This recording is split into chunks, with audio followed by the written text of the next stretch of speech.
complete success for our Jewish people in Israel and beyond. Bezrat Hashem. So it is a pleasure, though, to be here on this evening to talk about this really important subject, which is, I think, and there are the topic, the title was myths and facts, because I do think there are many myths about what conversion is all about, both in terms of the process, the motivations of people. It's actually interesting. We're speaking now on Motzei Shabbat, Parshat Yishlach, and I don't know if I'll ask a question. There is a reference to conversion, not in actually in a pasuk, not in the actual text, but in the interpretation and tradition that we have on something that happened in this week's parsha. Anybody know what I'm referring to?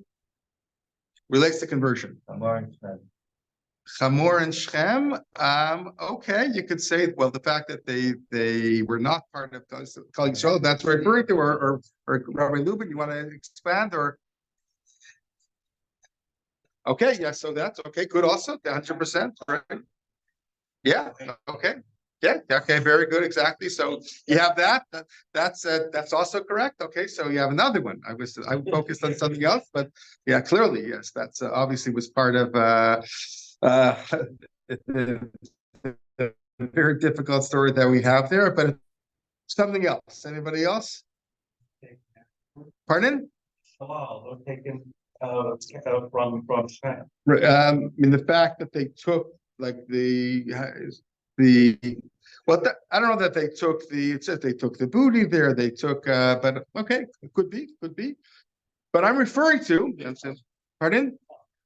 Eliphaz, very good, exactly. Okay, so exactly. So I'll read to you what the Gemara says. The Gemara picks up on the pasuk that Timna hayta pilegesh, that Timna was the concubine of Eliphaz, the son of Esav. So the Talmud says, hold on, just I'm on Sepharia here. Where'd it go? Okay, Timna sought to convert. He just jumped on me again. Timna sought to convert. She came before Avram, Yitzchak, and Yaakov, and they did not accept her. She went and became a concubine of Eliphaz, son of Esav, and said, referring to herself, it is preferable that she will be a maidservant for this nation, and she will not be a noblewoman for another nation. Ultimately, Amalek, the son of Eliphaz, emerged from her, and that tribe, of course, terribly afflicted the Jewish people.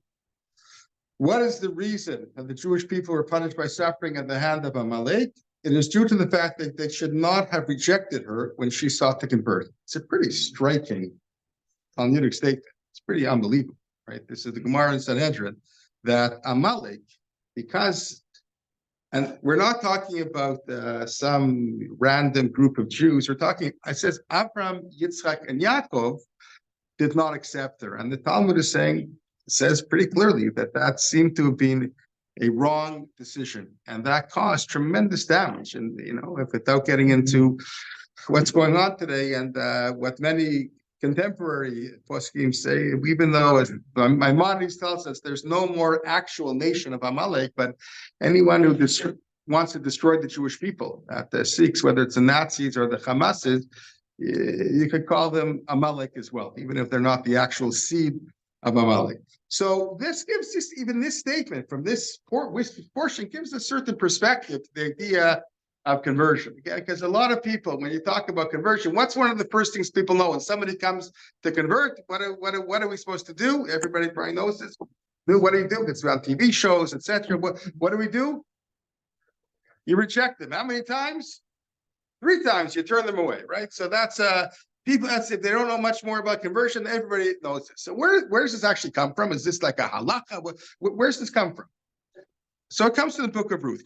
Correct. It comes from the fact that when Ruth wanted to go with Naomi, her mother-in-law, Ruth 3 times said no, and Ruth persisted, and she went on.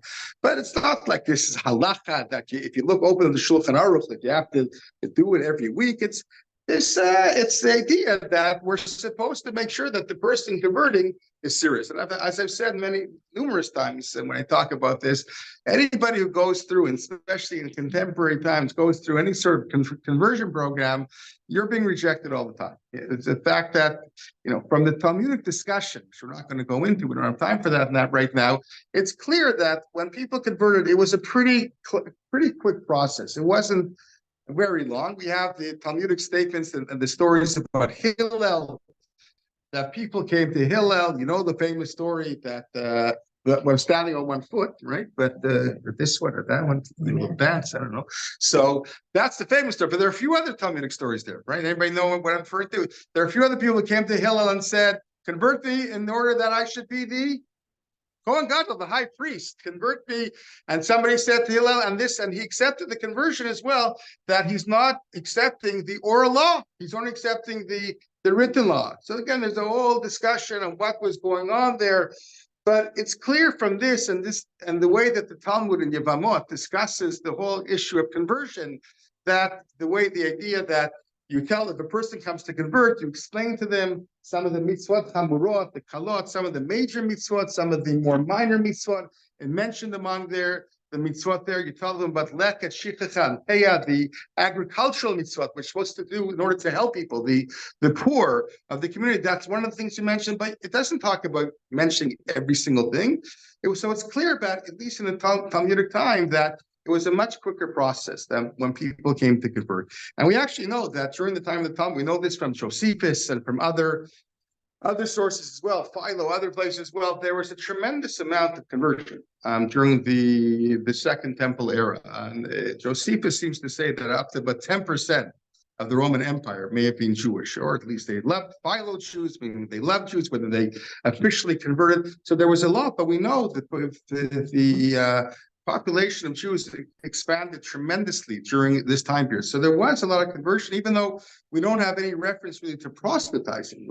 We don't have that. And we know that's, especially in our days, that's a big taboo. We're not supposed to go and to proselytize. And we are, of course. And somebody comes to tell us that they want to convert, it's what the Talmud says as well. You say to them, "Are you nuts?" And again, nowadays, especially, I mean, the last couple of months, since October 7th, it's like you don't have to say much. I mean, anybody comes to convert and say, "Do you really want to be attacked? Like you want to be like you want to feel like you can't go outside and look at the whole world, the craziness, the sickness, the Orwellian hatred of Jews. You really want to be part of that?" So the Talmud says that's exactly. It's a paraphrase of what the Talmud says. We're supposed to say that to the person. Do you want to be part of a nation that is constantly being put down? But beyond that, at least from the Talmud, there's not a lot that in terms of the types of education we're supposed to give to the convert. We don't know a lot. We do know from the Talmud, of course, that there are requirements to become a convert. And that's based on, where do we learn the idea of becoming a convert? From whom? From where? Not from Ruth, but from earlier than Ruth. Where do we learn? What are the halakhot, the laws of conversion, come from? The Jewish people at Mount Sinai, right? Because the entire Jewish people converted at Mount Sinai. We talk about Avram as being the first Jew, and you have the famous Rashi quotes the Medrash, Bet HaNefesh Asher Asu B'Charan, that when they came to Israel, they brought along people from Haran. And Rashi says, Avram Megaher et Anashim, that Avram was converting the men, that Sarah converted the women, and they brought this whole group of people with them to Israel. So, again, what does it mean they converted? We know that we didn't really become Jewish until we all stood at Mount Sinai, and that's exactly the point. We learned the halakhot of conversion from what happened at Mount Sinai, which is three for men, 2 for women, which is the idea of Brit Milah, right? The Brit Milah, the circumcision for men. There had to be also a korban, there had to be a sacrifice, and tefillah, and going into the mikveh. And the idea of Mount Sinai was the Kabbalat HaMitzvot. They stood at Mount Sinai, they said, Na'aseh v'nishma. That was the acceptance of the mitzvot. Obviously, nowadays, we don't have a korban, and there was a discussion in the Talmud. There's a discussion in the Talmud whether there is an opinion that maybe we can't accept converts anymore because we don't have one of those 3 requirements for men and for women as well. You don't have a korban, a sacrifice, so how can you have converts? So that was rejected, and obviously we still have converts. But so you have obviously discussion in the Talmud, and where it does seem to be fairly straightforward in terms of what's involved in conversion. And then we know after the destruction of the Beit HaMikdash, the exile of the Jewish people, there was not a lot of tremendous amount of conversion. Just historically, because again, who would want to join a people? We have various. We know about certain converts that stand out. There's a famous letter, a beautiful letter that Maimonides writes to Obadiah. Obadja, the convert who writes to the Rambam, am I allowed to say, when I'm davening, can I say Elokeinu v'Elokei Avotenu? When I say my Amidah, it talks about my God and the God of my fathers and mother, right? The Avotenu, Avraham, Yitzchak, and Yaakov. They're not really my fathers. How can I do that? So the Rambam writes beautifully. I mean, I encourage you all to look it up. I can actually read a little. I have it with me. I'll just read a little part of it. This reflects this is one of the myths, I think, that's happened the last number of years, that we're not so accepting of converts, dissuade them maybe more. The love that we have for all converts. So the Rambam tells us that absolutely you should say the God of your fathers, because once you become Jewish, you're part of Abraham, you're part of Sarah. And he continues again. I encourage you all to read the whole letter yourself. Therefore, all who embrace Judaism until the end of all generations, and all who profess the unity of the Lord's name as it's directed in the Torah, are like the pupils of Abraham of blessed memory, and are members of his household. All of them. It is he who brought them to this positive juncture, and as he did to the members of his own generation with his skills, etc. So he has reclaimed all those who would convert in the future through the testament he left his children and his descendants. The result is that Abraham was the father of his legitimate father. Also, the Torah is so clear and adamant. There's not, you could argue, there's no subject where something is so clear as the way our approach is to converts and God's approach. And it's what the Talmud tells us, that there are 36 or maybe 46 times in the Torah that you can try to look it up. It's try to figure out what those 36 or 46 times are. There's some that are very clear where it says about Haftem et the ger, love the ger, but at least 36, 46 times where the Torah is telling us we have to care, we have to love the convert, that God loves the convert. We were strangers. We know what it is to be an outsider. So therefore, again, this isn't getting into the whole discussion of a ger is a stranger, is a convert. It's an important discussion, but sometimes it might be more of a stranger. But clearly, we know in many of those instances, it's very clear, it's obvious that we're talking about an actual convert to Judaism. So the Torah makes it very, very, very clear that we have to love the convert, that God loves the convert. Let's tell, when somebody comes to me, and I thank God over the last about 20 years, had a lot of experience working with not only converts, but we'll get to the reasons, the motivations. I'm going to hear from somebody in the process right now as well. But I've met with both Jews, if they're sometimes it's usually like if they meet somebody who is a convert, and families, parents of prospectively in-laws, their son or daughter is going to marry a convert, and there are certain concerns that they have, and I explain to them, I talk to them. Anybody who's generally, I say this is a rule. Anybody who's going through my program and will finish the conversion, we're talking about an amazing person. Just an unbelievable person. Everyone is an amazing person. So I always stress that your son or daughter is going to get this unbelievable person. But I said your son or daughter has the opportunity to fulfill the mitzvah of loving the ger on a daily basis, on an hourly. What an amazing merit you have to do. The Torah tells us to love and your son. Every second they can love, they can show tremendous. What an amazing merit that they have to do this. So. So that's really, something that we have to stress. Especially when it comes to things like marriage, the incredible ability that a person who marries a convert has to uplift that person. So I want to just get into, and I can, this is a little more. I'm happy to do this more informally, again, questions, and you can interject whenever you want. But I do want to talk about some of the motivations. That's usually one of the main questions when I talk about why do people convert. And again, if that's me, you'll hear from at least one tonight, and in every community, thank God, there may be people here, and that again, that's something we have to stress as well. I actually don't like the word convert, but we're talking about the topic, so we have to know what we're talking about. But again, the idea is that when a person, and this is what the Rambam and all commentators stress, once a person converts, they're Jewish like me, like Moshe Rabbeinu, like everybody else. We should never refer to them as a ger, and obviously, if you're in a community and people don't know, they want, God forbid, you don't have the right. The same way with a Baal Tshuva, we're really all Baalei Tshuva. Of course, those who return to Judaism, it's considered ona'at dvarim. It's considered to be using our words in an improper way. To say to somebody, remind somebody, oh, who do you think? You weren't religious. I remember 2 years ago, and the same thing. You're doing this in shul. You think you're so. You were eating McDonald's. You weren't Jewish 3 years ago. What do you think?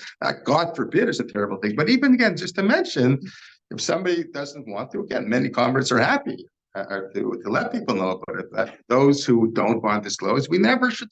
And even we should never refer to people as converts. They're Jewish, like anybody else. So what are the major motivations? And like I said, I've not only been involved in conversion of many converts, but I've had over the years many people who start the program. We have a program that meets on a weekly basis with classes and all types of reading they have to do. Not everybody goes through it. I have plenty of people that'll start a couple of weeks and then they'll just don't show up. They usually don't tell me. They just will stop showing up. And sometimes people after a couple of months, 3 months, then it's usually for other reasons that they have. Sometimes it's just because it's too difficult. Sometimes it's just, whatever the case is. So, I've been involved with many hundreds of students over the years who have come to be interested in conversion. So what's probably so most people, and I think in many of the conversions that people read about and know about it, and the ones that make it into the press usually are the ones for that it's quote unquote for marriage, which I don't like that term at all. But what does that mean for marriage? So the Gemara does say, the Talmud says that you're not supposed to convert for a davar, for a reason. And that can be, as I've mentioned before, you all know the Seinfeld, right? With was it Banya, right? Who comes to convert, and Jerry's very upset because he's converting for the jokes, right? Because he thinks that if you become Jewish, you get funnier. So you're not supposed to convert for jokes or for any. It's not supposed to be for something. It's not just marriage. It could be anything else because you think Jews are richer, this and whatever the case is. It's not supposed to be for something else. So what does it mean when we talk about people converting for marriage? So yes, if somebody converts for marriage, that's wrong. The same way that if a person converts for anything else, that's wrong. Nevertheless, right, the Rambam, Maimonides, and the Shulchan Aruch, and many others make it clear that if a person does convert for something specific, and you find out afterwards, they're still Jewish. They're Kiddushin or Kiddush. They're still Jewish. So that's but what does it really mean? So when I have people who come to me, and of all the people who come, I don't have an exact record, but anecdotally, probably 30 to 40% of the people who come to me to convert are in a relationship. So when they come to me, I say to them, and usually, sometimes they've been involved with Judaism, they've been learned, they've done something else somewhere else. Sometimes they're really just fresh off the boat, as it were. The person decided they are interested in conversion. And by the way, the Jews who in those relationships have run the gamut from fully Orthodox right now to people who were fully Orthodox Hasidish and others who sort of took a detour and were living a very different life, but now they met somebody non-Jewish and they say, you know what, it is important to me, and I am interested in having Jewish children. And then, of course, people who are not, and this is quote unquote the best way, almost you could say, the Jews who are not observant, but it's very important for them to marry somebody Jewish. So I always tell them, what I said, it doesn't really matter what, if your motivation right now is X, that you want to get married and this and that, that's fine. That can be your motivation now. But in a year and a half from now, or whatever it's going to be, the motivation then has to be because you love Judaism. It can't be whatever brought you.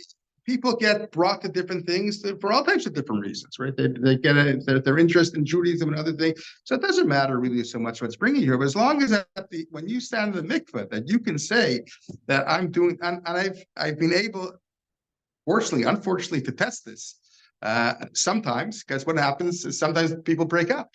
And I've had cases where the person continues, and so it's obvious, right? They broke up with the Jewish partner, and they continue to say, "Okay, we love Judaism, and we're going to get it." I've also had cases where that didn't happen. So, you can draw your own conclusions, obviously, on when and obviously they didn't convert then. So it doesn't. Like I said, the point is, it doesn't matter what. So when I hear people they converted for marriage, I hate that. I really, I don't like the word hate. I hate the word hate, but I don't like that.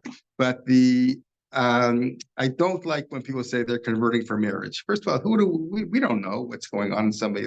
We all know there's been a very prominent person the last number of years that's been in the news for converting, and we all know where that's saying it's improper for us to, it bothers me as somebody involved with converts when I hear people talking about this convert and they disparage them and it's not real and it's not this and it's not that person, by the way, was converted, if you know what I'm talking, was converted by the RCA Beitin, one of the first among the first, is there was a whole rumor that whatever, it doesn't matter. It's very improper when people talk publicly about other people, talk other converts, and they impugn to them certain ideas. We don't know. So that's obviously a terrible avera to do that. I just finished saying the Torah is so clear about the not causing any harm, any harm whatsoever. God loves the converts, so we have to be extremely careful. We shouldn't be talking about anybody really, but definitely when it comes to this. So the idea of converting for marriage, let's get rid of that term again, unless it was a totally improper conversion. But if somebody goes through a valid authoritative beitin, they're not converting for marriage. That was their original motivation. So the next thing is in terms of motivations I have a lot of people who had a mother who had a reform conservative conversion. They go on birthright, and they discover often for the first time that they're not Jewish. They're not Jewish, and that obviously is very difficult. It can be very, very harmful, mentally, psychologically damaging. People who had a Jewish identity their whole life, and they're told that they're not Jewish. So that's a lot of people who are in those types of situations, and they decide that it's important for me. I want to have Jewish children. I want to make sure that this doesn't happen to my children, and therefore they want to have a halachic conversion. Then you have other people, that's probably again 20-30%. I hope, just check with me afterwards. I don't want to do, was it not sure if it was Mookie Wilson or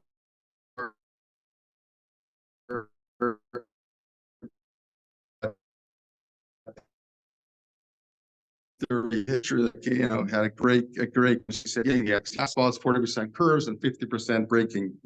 So make sure I don't get the over 100. So in any event, so about 20-30% probably are fit into the reform conservative mother conversion, and they find out that they're not Jewish. So then you have I would say the social reasons, not for marriage, but they had a Jewish roommate or a Jewish friend in college, or they're working at a company run by observant Jews, and they're impressed with them. They see this is the way they've maybe gone over to their homes, especially if they're friends, if they've seen Jewish life, and this is really nice, and they get interested because of that, just for the social, just because they've seen what Jewish lifestyle can be. And then the last major category is more the intellectual. It's probably a little lesser percent, 20%, 10%, somewhere around there.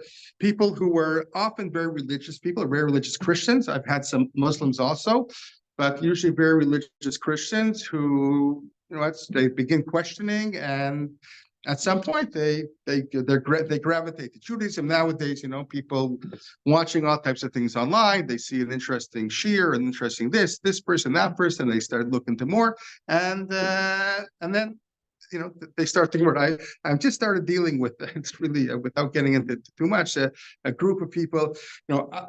I used to have all the programs were in person before COVID. We're in Manhattan, and we've been living in Israel more or less until about 2 years ago. So I used to do online classes for a number of years from Israel. And nowadays, everything's online. You know, once COVID hit, so we just kept everything really online. So I have students from various other places. Now I've got this group, a really fascinating group, who are in the western part of the U.S., the whole group that are maybe interested in converting now. So it's that's intellectually. These are just for intellectual reasons, and what they believe to be the truth, and they're interested in Judaism, and they want to learn about that. So that's so I'd say is the four-ish broadish categories when it comes to the reason that people want to convert. Okay, any questions until now that you have? You want to things you wanted to? Yes.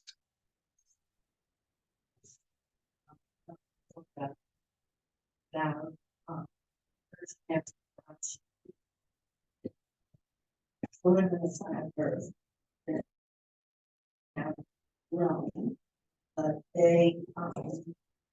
went through the nursing process. 3 months.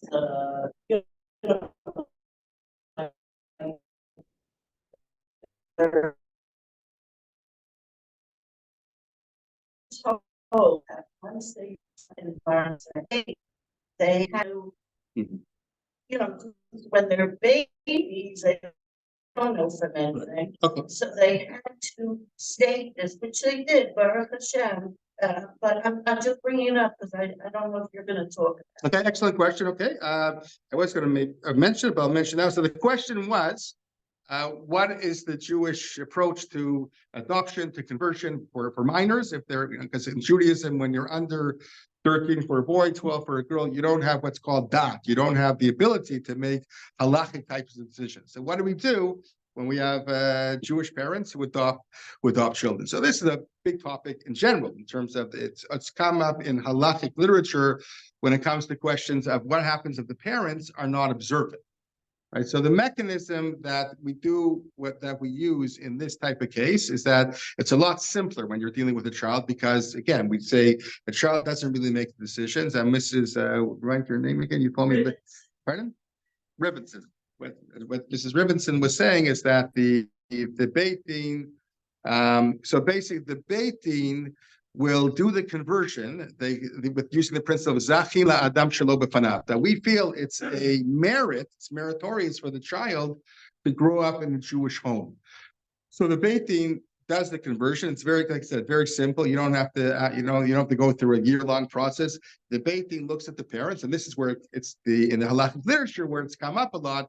Is based on the parents, they'll convert the child. So the question is, if there are non-observant parents, is it proper to do the adoptions? Right. This came up. Rav Soloveitchik has a letter about this after, with a lot, I think, relating to after the Holocaust. You had parents who didn't have children and they wanted to adopt, but they weren't observant. But in the last few years as well, you've had many different discussions on this issue. I'll just, without going into the whole thing. So basically, there are different approaches. There are some that say that as long as the parents are Jewish, even if they're not observant, it's still meritorious for that child to be Jewish, and the Beit Din should do it. Others say no, that if the parents aren't observant and the child is going to be brought up Jewish, and then he's not going to be keeping the mitzvot, that's not meritorious. You're putting him or her into a difficult situation where they're Jewish, but they're not keeping the mitzvah. The RCA, which is become sort of probably the biggest institution for conversions across North America since over the last more than 10 years, when they established a relationship with the rabbinate in Israel, that anybody who goes to the RCA will have their conversions accepted. So they take a somewhat nuanced view when it comes to this. They actually, in their documents, you can look it up on the GPS, which is the geirim protocols and standards. They write there, again, this is based on many authorities and the Israeli rabbinate as well, that in a case that you don't actually have to be 100% observant. Again, don't quote me 100%. It was there like for posterity, or you can look it up there. But basically, there has, I think the language is there has to be I think kashrut is yes, a commitment to the child for Jewish education. I think the language about Shabbos is something exact language. But what Ms. Rivenson mentioned is actually interesting. So that there's also a debate on this. So because the child doesn't have the capacity, the halakhot capacity to accept conversion when they're 9 or 11 or etc. So the halakha is that they have to be given an opportunity when they become of age, 12 or 13, to accept or reject. Now, generally, so there's a discussion. Many authorities say the child doesn't have to make a declaration. That's what's, again, I'm just saying, some say yes, that you have to, but many say no, you don't have to make it, you have to tell them. The only declaration would be if they say, I'm not interested. In other words, they basically get one shot. Once you tell the child, now you're 13, you're 12, I just want to let you, and this is part of the process. This has to be done, because if it's not done, then if the child now is 33, and for the first time, I believe this is what the psak would be, if they didn't hear at all, nobody ever told them when they become 12 or 13, then for the first time, as a 33, they would have the opportunity to do it then. So you let them know, and that the Beit Din converted you, and through, because they thought it was meritorious. Do you want to remain Jewish? And obviously, if you have a nice family and nice parents, I've never heard. I'm sure it's happened. I've never heard of anybody saying no. Of anybody rejecting that. But the halacha has to be. It's clear. We don't force people into becoming Jewish. So at least they have to have that opportunity to say yay or to say nay. I just want to add a couple of things. If you have the question, then I'm going to call upon Sam. So, well, first of all, I just want there's a lot to talk about, obviously, but I try and talk about some of the things that maybe are misunderstood. So, first of all, when it comes to all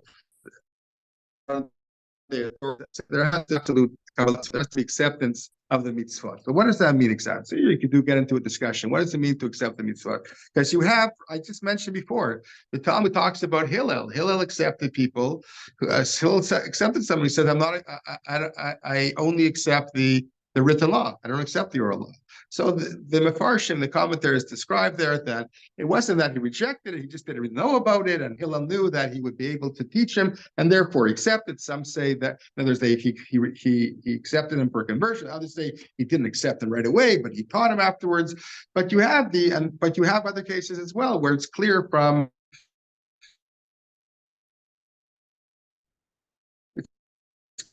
the person is not with us. We didn't know what Genesis was, and here. So I'd say an accepted or very accepted approach is that we differentiate between Hodat HaMitzvot, telling the mitzvot, and Kabbalat HaMitzvot, meaning an acceptance of the mitzvot. So the idea that I mentioned within the Talmud before, we don't have to teach the person every single thing. We have become a lot more stringent.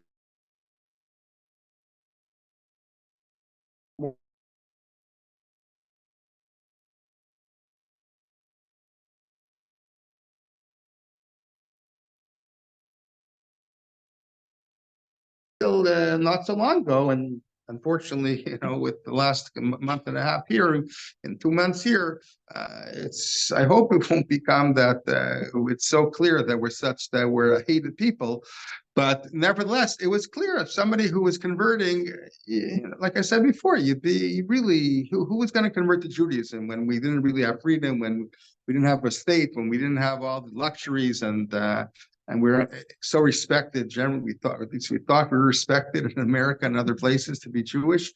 So nowadays, when that generally has been the case, we have to be a little more skeptical. So that's why generally the courts of Jewish law have become more stringent. A lot of different. We don't have time to go into that right now. You can look up, for example, what the RCA requires, and again, it's generally a good thing that we want to make sure that the person is definitely interested. But we know that there we have cases where the person didn't really know much. So the accepted understanding of that is that, and Rav Moshe Feinstein talks about this, that as long as the person didn't reject something, right, they may not know. Again, to the extent they've been in the Talmud, the person didn't know what Shabbos was. They weren't keeping Shabbos. That's obviously a little bizarre. You could have that nowadays, but there might be certain things where a person doesn't know something. So as long as they haven't rejected it, And you even have Rav Chaim Ozer Gudzinski, who's one of the great authorities from 100 years ago. He writes also that we have this idea that the Talmud says that if a person rejects even a rabbinic law, a small thing, you can't accept that. You can't accept that person. So he says there's a difference between rejecting for intellectual other reasons, as opposed to somebody saying it's too hard for me. And even if we know that he's probably not going to do it, so if a person says, I accept what you're saying. I'm just telling you right now, it's very hard for me.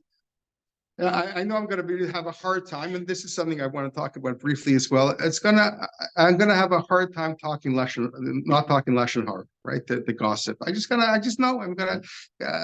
So, according to Rabbi Chaim Ozer, that we can accept the person even though he's telling us he's not going to be keeping fully law, but it's not because he rejects. It's just saying, like any Jew, we have different, not all, when Adam means Sadiq Bar, we all make mistakes. We all have difficulty and challenges. So too, we don't reject the person just because we don't want to have a repeat of Timnah, basically. We have to be very careful. If somebody is sincere, comes to us, we do it. And the Gemara says, when we know somebody is sincere and ready, it's a mitzvah. That's the language of the Gemara. It's a mitzvah to convert that person.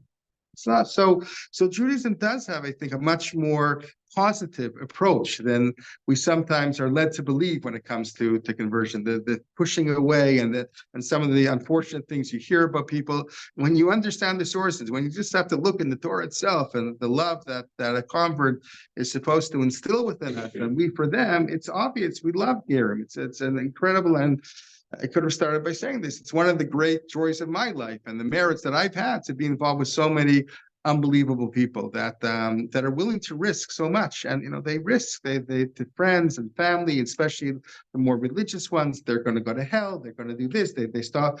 It's very hard. You could just imagine what to turn around your whole life. But I try to deal with some of their families as well to help them understand. And I'm very careful to tell them that they have to totally, even though on a strictly halakhic basis. So we say that once you convert, you're a new person, and you don't have the actual halakhic familial connection to your parents anymore. But I say but okay, that may be true, but you have, I think, more of an obligation to honor your parents and your family. First of all, from hakarat hatov, gratitude, which is one of the basis for Judaism.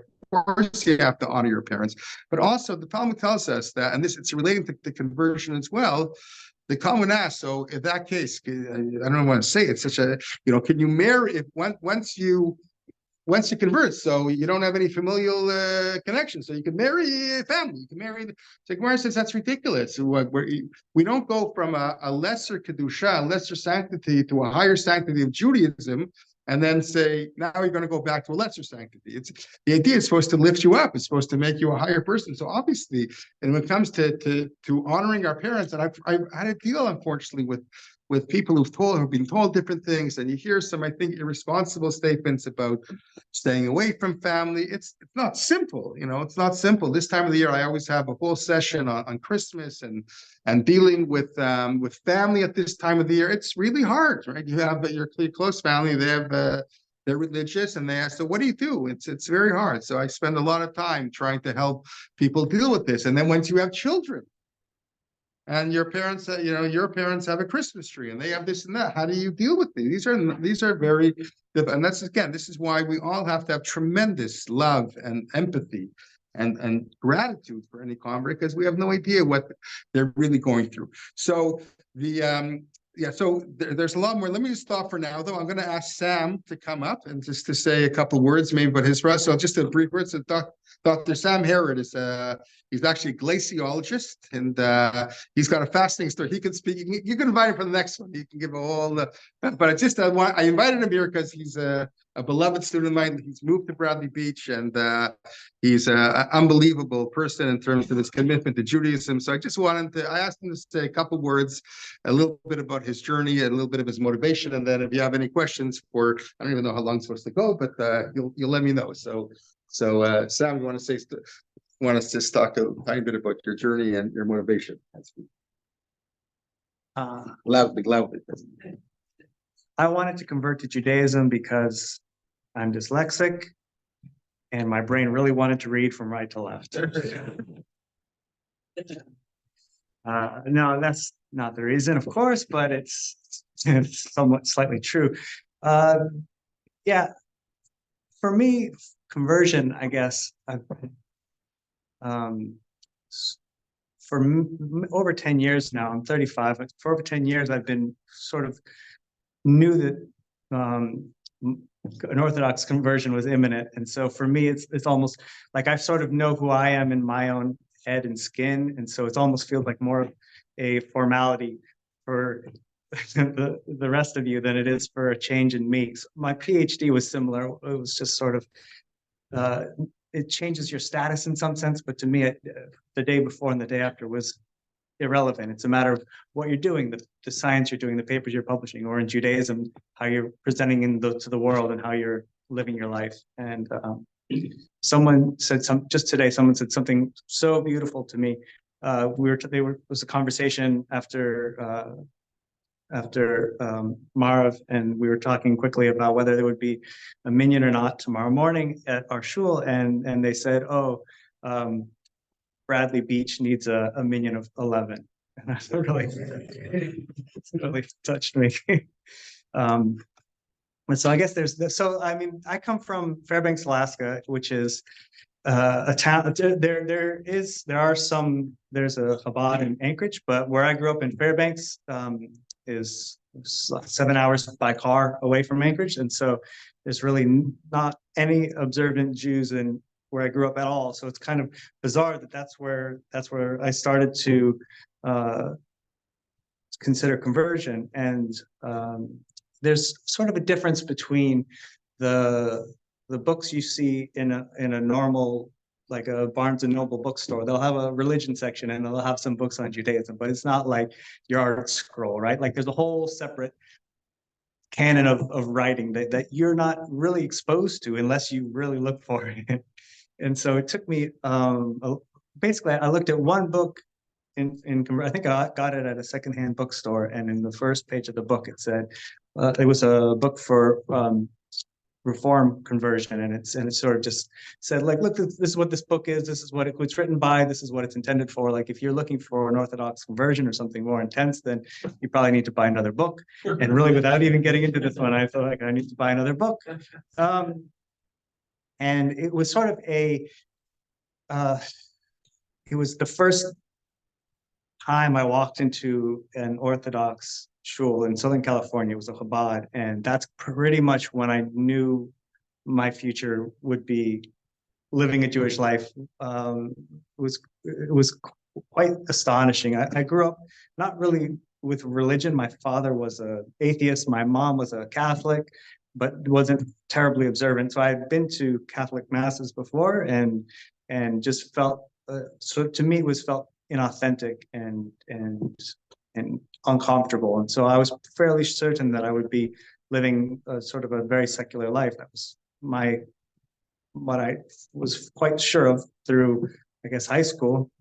And then this walking into this Orthodox shul was incredible because it was the complete opposite. It was thick with authenticity. It was part chaos. There were people that, let me put it this way, people that didn't want to daven were not davening. They were chatting or doing whatever they wanted. While over here there was this chazan singing these beautiful prayers in a language I didn't understand, and there were people that were davening with intensity, and basically just it was a space that welcomed anyone that wherever they were, and those people were just you could feel the authenticity, which I found to be very attractive, and I needed to learn more and understand more.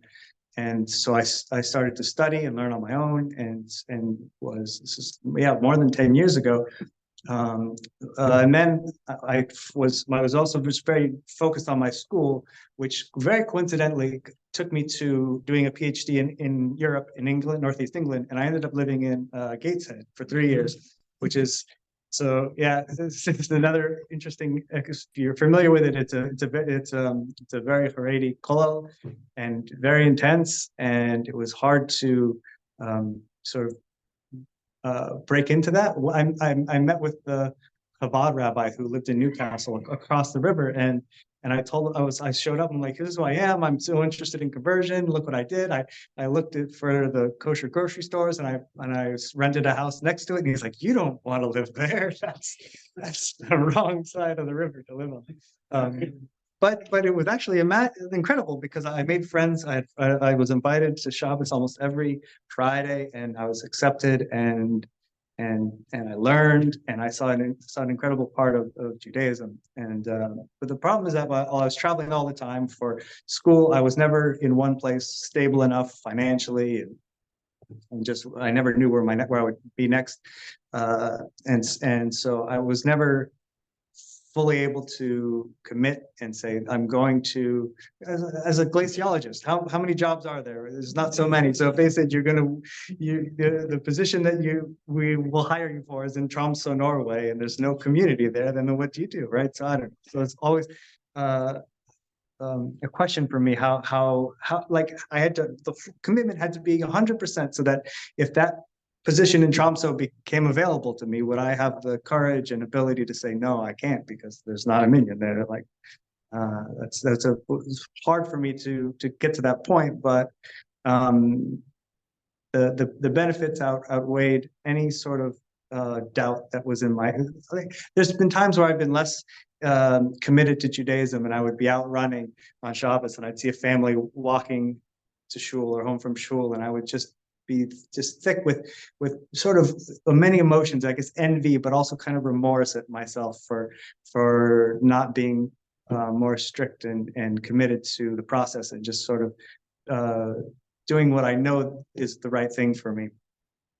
Which when I left Europe after some education and some years working, and just very coincidentally ended up in Bradley Beach. And I came to Rabbi Kelman actually not knowing that you were involved in conversion. I just came because I just needed to meet the local community, and I wanted to start being involved. And it was quite a coincidence that I would knock on the door of a shul with a rabbi who's so knowledgeable and constantly active with the conversion process.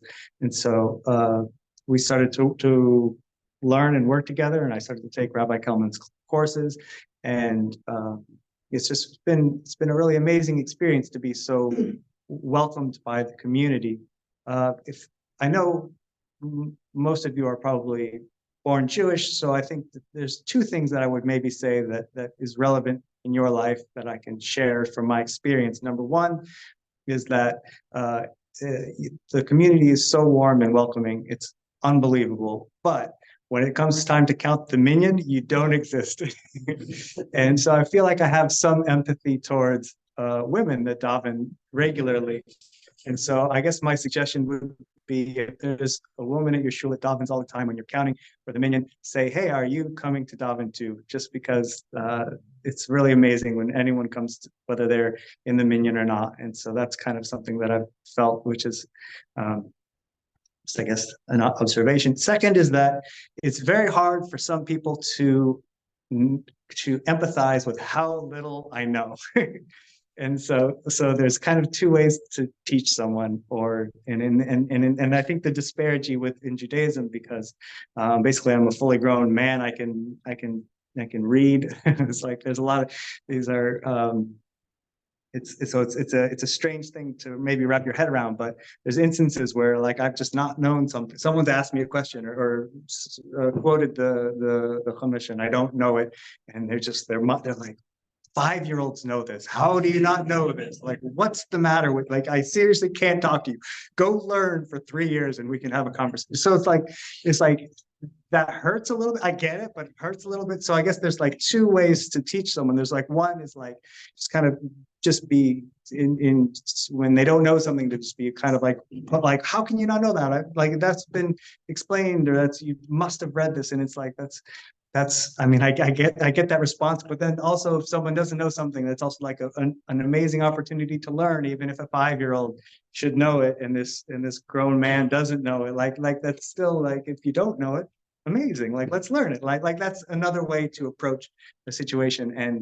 And certainly it's very humbling to hold a PhD and then struggle with what a 5-year-old is, or it's like in a language in Hebrew or anything. Like, it's a very humbling experience because you're coming to a community who's been steeped in the content, right? And you're hitting it for the first time, which is also beautiful too, because then you have this sort of fresh eyes to see text, and it can be also help stimulate conversation. But those are some observations, comments. Yeah. Okay, I'm just gonna pick up on a couple of things and maybe we'll take some more questions. So again, you obviously every convert, like every person is a whole world, and you just heard a little bit of just some of the things we should be just more sensitive to. It's one of the comments I often get from my students is, especially if they're single and they're at meals with other people, and so people, and I'm assuming everybody here at least and there is interested in this topic, and which is great. It's really great, but we have to be very sensitive.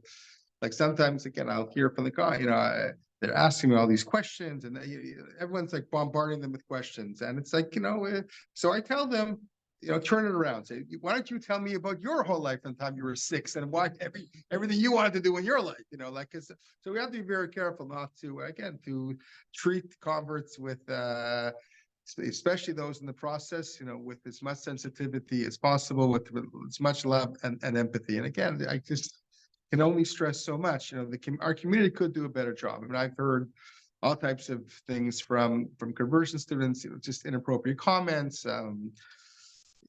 We have to do a better job. Also, I've had converts from all types of backgrounds and races and this and that. And we have to be very careful. With Jews, we know it's what we are inside of us. It doesn't matter what we're on the outside, and we have to, all of us, do the best job as possible as making our community as welcoming as possible, really, to everybody, every single Jew, every single convert. I mean, I do a lot of work with non-Jews as well. We just had this Wednesday night in my shul, we had 50 non-Jewish people. We gave a post-Thanksgiving Thanksgiving dinner to all of them, and it's really important. And we, again, we don't proselytize. We don't. But many people, I've had people who become more interested in Judaism because when they see the type of sensitivity that we should always have for them. So there's a lot more I can discuss. I don't know what the time frame is, but we want to take questions again. If you want to have any questions for Sam as well, yeah. Really a two-part question. Maybe a sort of average time frame for someone to process. And the second part is if someone went through I'll call it a non-halakhot conversion, and then wants to upgrade to Right. halakhot Right. conversion, that Right. So the first question is how long it takes. So that depends. It really depends. Again, so just to make clear, again, I personally am not really do conversions anymore. I generally work with the RCA. Some other there are other some other wonderful conversion courts as well. So, but typically it takes at least if somebody's walking in off the street, most of the people who come have already had some sort of background. They've maybe gone to some, nowadays mostly they've been watching. They go to Chabad.org or this place or that place. Chabad, they know what they're doing. They have their presence out there, and that's usually a lot of people get their start from there. So at least a year, from if somebody's really just walking off the street. The RCA, for example, generally wants people to be Shomer Shabbos for at least a year.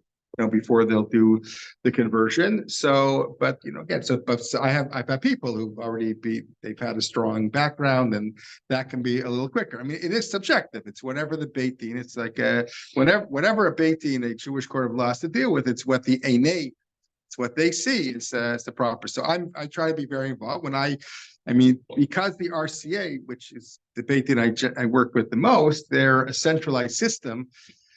So they need some, the rabbis who know the people, who are the sponsoring rabbi, the teachers, they have to be more involved to let them know that this, because they meet them a couple times and let them know, this person, I can guarantee you, I can tell you, this person comes to shul all the time and they learn and this and that. So it's very, so that helps also. But, again, you're talking at least a year for a typical conversion. I've had people taking 2, 3, 4 years. Sam's been in the process. I mean, formally, really just a little over a year, but he's been in the area for a lot longer. And you have people like that as well. It just takes a little while. So yeah, I get a lot of people who, that's sort of the category of a reform conversion, right? That have a mother, but sometimes it's the person themselves that went through reform and conservative conversion. So again, it depends on, first of all, I always have a lot of empathy for them. And, I explain to them, it's not, this is what you learned, and that's great that you're interested, but, you have to be straight. They're not Jewish. So again, it's similar. It depends how serious they are when they start. If they're already keeping Shabbos, that's what usually happens. I think that's what Sam was mentioning when he picked up that book. You have people, and this is not to disparage, God forbid, everybody, we love all Jews, but, you have people, they have a reform or another conversion, and they're disappointed. They feel something's, they're like serious. They want to be, and over time, they're keeping more and more things, and they see the people around them are not keeping so much, and they gravitate towards orthodoxy. So it's really subjective about how much. Yeah. So Sam, how much longer do you have to do personally so that you can count for them? That could be very soon. Hopefully very soon. Order of weeks, perhaps. Oh, great. Yeah, he can. He's quite ready. I'll talk. Mixer Shevach in Befana. We take a little half of the praise. So I don't know. First, then go. Yeah. Okay, but the family and friends, what kind of reaction are you getting from them? And that part of the process? The family. What's the reaction of family and friends to Sam's process journey? I don't exactly have families, so my mom is basically the only one who's in my life, and she's been very open to anything, so she's very accepting. Friends have been, aside from there's been some fallout if I say things about in favor of Israel recently. I guess I've lost some friends. That's kind of irrelevant of the choices I'm making in my life necessarily. I think that's its own separate, I guess. But otherwise, it's been very warm. Yeah. And also I've made countless new friends in the community. It's very overwhelming. Okay. Yeah. So I'm glad you mentioned the discussions you've had with prospective in-laws of here. My question is about when people are applying to yeshivos, Beis Yaakovs, when you're going through shidduchim, even things as like summer camps.